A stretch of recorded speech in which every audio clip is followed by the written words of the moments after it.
work at Dittmar Recreation Center, and this morning we are going to extract aloe vera from an aloe vera plant. So if you have aloe vera in your yard or at home and you have an aloe vera plant growing, you can extract your own aloe vera gel, which can be used for bruises and burns and cuts on your body. It is a quick way to heal your body. So I have an aloe vera plant. It is from Mexico.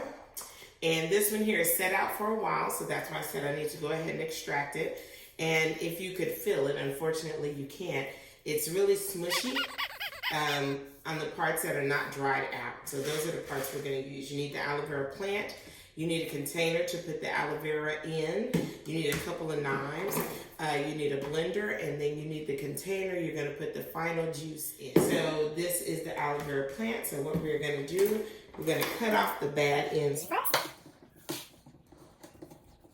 And you can already see the gel inside of the plant. You're going to cut off the spiny,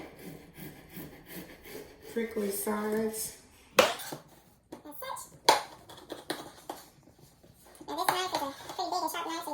Now, what would probably be best is to cut these in smaller pieces because they're so big. So I'm just going to cut these up in smaller pieces so I can get the gel out of the middle.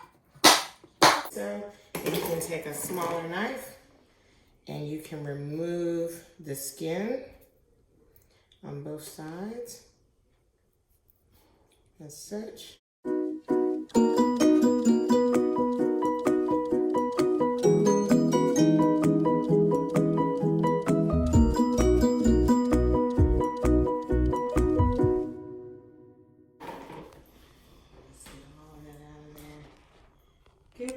Gooey.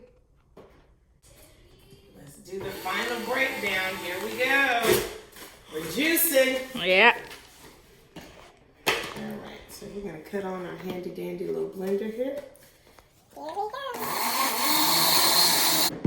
And now we have aloe vera.